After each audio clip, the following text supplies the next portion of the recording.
আচ্ছা, একটা কথা বলুন তো, যখন কোনো মেয়ে একজন ছেলের দিকে প্রথমবার তাকায় তখন ঠিক কোন জিনিসটা তার সবচেয়ে আগে চোখে পড়ে? আপনি হয়তো ভাবছেন সিক্স প্যাক অ্যাবস, বাইসেপস, বা হয়তো দামি বাইক আর ব্র্যান্ডেড পোশাক। কিন্তু যদি আমি বলি উত্তরটা এর থেকেও অনেক বেশি সাধারণ এবং অবাক করার মতো, বেশিরভাগ ছেলেই এই দুটো জিনিসের দিকে একদমই খেয়াল করে না, অথচ মেয়েদের চোখে এই দুটো জিনিসই একটা ছেলেকে প্রথম দেখায় হিরো বানিয়ে দিতে পারে। এই দুটো জিনিস কি আর কেনই বা এগুলো মেয়েদের এত আকর্ষণ করে, সেই রহস্যটাই আজ আমরা ভাঙব। তাই আজ আর অন্য কোনো দিকে মনোযোগ না দিয়ে পুরোটা আমার সাথে থাকুন। কেমন আছেন সবাই? আশা করি সবাই খুব ভালো আছেন। আমাদের আজকের আলোচনাটা একটু অন্যরকম, কিন্তু ভীষণ জরুরি, বিশেষ করে সেই সব ছেলেদের জন্য যারা মনে করে যে মেয়েদের ইমপ্রেস করতে গেলে হয়তো অনেক টাকা বা সিক্স প্যাক অ্যাবসের দরকার হয়। সত্যিটা হলো, মেয়েরা যখন কোনো ছেলেকে দেখে তখন তাদের মস্তিষ্ক আমাদের ধারণার থেকে অনেক বেশি কিছু স্ক্যান করে নেয়, আর সেটা মাত্র কয়েক সেকেন্ডের মধ্যে। অনেকেই তো ইউটিউবে ঘন্টার পর ঘন্টা ভিডিও দেখে আর সার্চ করে যে মেয়েদের দুর্বল জায়গা কোনটি, বা ছেলেদের এই দুটি অঙ্গ দেখলে মেয়েরা পাগল হয়ে যায়। এই ধরনের ভিডিওগুলো দেখে হয়তো সাময়িক কিছু টিপস পাওয়া যায়, কিন্তু আসল কারণটা বা এর পেছনের সাইকোলজিটা কেউ সহজ করে বোঝায় না। আজ আমি কোনো জটিল কথা বলবো না, একেবারে সহজ ভাষায় সেই দুটো জিনিসের কথা বলবো যা মেয়েরা ছেলেদের মধ্যে সবার আগে লক্ষ্য করে। প্রথম অঙ্গ, চওড়া এবং শক্তিশালী কাঁধ, ব্রড অ্যান্ড স্ট্রং শোল্ডার্স। অবাক হলেন তো? ভাবছেন তো কাঁধ, এটা আবার এমন কি জিনিস? কিন্তু বিশ্বাস করুন, এটাই সত্যি। যখন কোনো মেয়ে একজন ছেলের দিকে তাকায় তখন অবচেতনভাবেই তার চোখ চলে যায় ছেলেটির কাঁধের দিকে। এর পেছনে একটা গভীর মনস্তাত্ত্বিক এবং বৈজ্ঞানিক কারণ আছে। ভাবুন তো একবার সেই প্রাচীনকালের কথা, যখন মানুষ জঙ্গলে বাস করত। তখন একজন পুরুষের প্রধান দায়িত্ব ছিল তার সঙ্গীকে এবং পরিবারকে বাইরের বিপদ থেকে রক্ষা করা। আর শক্তি ও সুরক্ষার সবচেয়ে বড় প্রতীক কি ছিল? অবশ্যই তার শারীরিক গঠন, বিশেষ করে তার চওড়া কাঁধ। এই চওড়া কাঁধই বুঝিয়ে দিত যে পুরুষটি কতটা শক্তিশালী এবং সে তার সঙ্গীকে নিরাপত্তা দিতে সক্ষম। যদিও আমরা এখন আর জঙ্গলে থাকি না, কিন্তু হাজার হাজার বছর ধরে তৈরি হওয়া এই মানসিকতাটা আমাদের ডিএনএতে রয়ে গেছে। তাই আজও যখন কোনো মেয়ে একজন চওড়া কাঁধের ছেলেকে দেখে তখন তার অবচেতন মন একটা সুরক্ষার অনুভূতি পায়। সে মনে মনে ভাবে, এই ছেলেটি আমাকে যে কোনো বিপদে রক্ষা করতে পারবে। এই অনুভূতিটা তাকে ছেলেটির প্রতি ভীষণভাবে আকৃষ্ট করে তোলে। এখন প্রশ্ন হলো, যাদের কাঁধ স্বাভাবিকভাবে চওড়া নয় তারা কি করবে?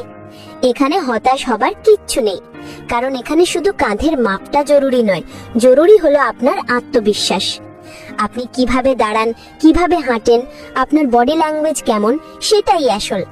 আপনি যদি সোজা হয়ে শের দ্বারা টান টান করে আত্মবিশ্বাসের সাথে হাঁটেন, তাহলে আপনার কাঁধ স্বাভাবিকভাবেই চওড়া দেখাবে এবং আপনার ব্যক্তিত্ব ফুটে উঠবে। কুঁজো হয়ে বা ঝুঁকে চললে আপনার কাঁধ যতই চওড়া হোক না কেন, আপনাকে দুর্বল এবং আত্মবিশ্বাসহীন মনে হবে। তাই জিমে গিয়ে কাঁধ চওড়া করার থেকেও বেশি জরুরি হলো নিজের বডি ল্যাঙ্গুয়েজের উন্নতি করা। যখন কোনো মেয়ের সামনে যাবেন তখন আত্মবিশ্বাসের সাথে দাঁড়ান, সোজা হয়ে কথা বলুন। দেখবেন আপনার কাঁধের দিকে তার নজর পড়বে এবং আপনার ব্যক্তিত্ব তাকে মুগ্ধ করবে। এটা এমন একটা জিনিস যার জন্য পয়সা খরচ করতে হয় না, শুধু একটু সচেতন থাকলেই চলে। দ্বিতীয় অঙ্গ, চোখ এবং চোখের চাহনি। যদি কাঁধ হয় শক্তির প্রতীক, তাহলে চোখ হলো আপনার আত্মার আয়না। মেয়েরা ছেলেদের চোখের দিকে তাকিয়ে তার ভেতরের মানুষটাকে পড়ার চেষ্টা করে। আপনার চোখই বলে দেয় আপনি কতটা আত্মবিশ্বাসী, কতটা সৎ, আর আপনার উদ্দেশ্য কি। আপনি হয়তো খুব সুন্দর দেখতে, আপনার পোশাকও খুব দামি, কিন্তু যদি আপনি একটা মেয়ের চোখের দিকে তাকিয়ে 1 সেকেন্ডও কথা বলতে না পারেন, তাহলে আপনার সব আকর্ষণ মুহূর্তের মধ্যে শেষ হয়ে যাবে। মেয়েরা সেই সব ছেলেদের ভীষণ পছন্দ করে যারা তাদের চোখের দিকে তাকিয়ে আত্মবিশ্বাসের সাথে কথা বলতে পারে। যখন আপনি কারো চোখের দিকে তাকিয়ে কথা বলেন, তখন একটা অদৃশ্য সংযোগ তৈরি হয়। মেয়েটি বুঝতে পারে যে আপনি তার প্রতি মনোযোগী এবং আপনি তাকে সম্মান করছেন। এটা তাকে একটা বিশেষ অনুভূতি দেয়। সে বুঝতে পারে যে আপনি তার কথা মন দিয়ে শুনছেন এবং আপনার মধ্যে কোনো লুকোচুরি নেই। কিন্তু এখানেই একটা বড় ভুল প্রায় সবাই করে। চোখের দিকে তাকানো মানে কিন্তু কটমট করে তাকিয়ে থাকা নয়। তেমন করলে মেয়েটি অস্বস্তিতে পড়বে এবং আপনাকে অভদ্র ভাববে। আপনাকে একটা মিষ্টি, স্থির এবং আত্মবিশ্বাসী চাহনি দিতে হবে। যখন সে কথা বলছে, তখন তার চোখের দিকে তাকান, হালকা হাসুন এবং মন দিয়ে তার কথা শুনুন। আবার যখন আপনি কথা বলছেন, তখনও তার চোখের দিকে তাকিয়েই বলুন। যদি আপনার লজ্জা লাগে বা আপনি নার্ভাস হয়ে পড়েন, তাহলে একটা সহজ কৌশল ব্যবহার করতে পারেন। আপনি তার 2 চোখের মাঝখানে, অর্থাৎ নাকের উপরের অংশে তাকান। সে বুঝতেও পারবে না যে আপনি সরাসরি তার চোখের দিকে তাকাচ্ছেন না, অথচ তার মনে হবে আপনি তার দিকেই তাকিয়ে আছেন। ধীরে ধীরে অভ্যাস করতে করতে আপনার আত্মবিশ্বাসও বেড়ে যাবে। যেসব ছেলেরা কথা বলার সময় নিচের দিকে বা এদিক ওদিক তাকিয়ে কথা বলে, মেয়েরা তাদের দুর্বল এবং আত্মবিশ্বাসহীন মনে করে। তাদের মনে হয় এই ছেলেটি হয়তো কিছু লুকাচ্ছে বা সে নিজেই জানে না সে কি বলছে। তাই পরের বার যখন কোনো মেয়ের সাথে কথা বলবেন, তখন কাঁধ সোজা রেখে তার চোখের দিকে তাকিয়ে কথা বলার চেষ্টা করুন। দেখবেন অর্ধেক কাজ ওখানেই হয়ে গেছে।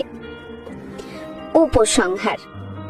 তাহলে বন্ধুরা, আপনারা বুঝতেই পারলেন যে মেয়েদের আকর্ষণ করার জন্য 6 প্যাক বা দামি গাড়ির থেকেও বেশি প্রয়োজন হলো আত্মবিশ্বাস, যা আপনার বডি ল্যাঙ্গুয়েজ এবং চোখের চাহনিতেই ফুটে ওঠে। আপনার চওড়া কাঁধ তাকে সুরক্ষার অনুভূতি দেয়, আর আপনার চোখের চাহনি তাকে আপনার প্রতি বিশ্বাস যোগায়। আমি ধরে নিলাম আপনার কাঁধ হয়তো খুব বেশি চওড়া নয়, কিন্তু আপনার চোখ তো আছে। আপনি আপনার চোখ দিয়েই অর্ধেক যুদ্ধ জিতে নিতে পারেন। আর যদি আপনার কাঁধ চওড়া হয় এবং আপনি চোখের সঠিক ব্যবহারও জানেন, তাহলে তো আর কথাই নেই। যে কোনো মেয়ে আপনার ব্যক্তিত্বের প্রেমে পড়তে বাধ্য। আসল কথা হলো, নিজেকে ভালোবাসুন এবং নিজের প্রতি আত্মবিশ্বাসী হন। আপনি যেমন, ঠিক তেমনই নিজেকে উপস্থাপন করুন। আপনার ভেতরের শক্তি এবং সততাই আপনাকে অন্যদের থেকে আলাদা করে তুলবে। তারপর কি, এইবার শুনুন। যদি আজকের এই আলোচনাটা আপনার একটুও ভালো লেগে থাকে বা আপনার কোনো উপকারে আসে, তাহলে ভিডিওটিতে অবশ্যই একটি লাইক দিয়ে আমাকে জানান। আপনার একটা লাইক আমাকে এই ধরনের আরো ভিডিও বানাতে উৎসাহিত করে। আর যদি আপনি রিলেশনশিপ, সাইকোলজি এবং সেলফ ইমপ্রুভমেন্ট নিয়ে এরকম আরো সহজ ও কার্যকরী আলোচনা শুনতে চান, তাহলে চ্যানেলটি এখনই সাবস্ক্রাইব করে পাশের বেল আইকনটি প্রেস করে দিন, যাতে পরের ভিডিওর নোটিফিকেশন আপনার কাছে সবার আগে পৌঁছায়। আপনারা সবাই খুব ভালো থাকবেন, সুস্থ থাকবেন। দেখা হচ্ছে খুব তাড়াতাড়ি নতুন কোনো আকর্ষণীয় বিষয় নিয়ে।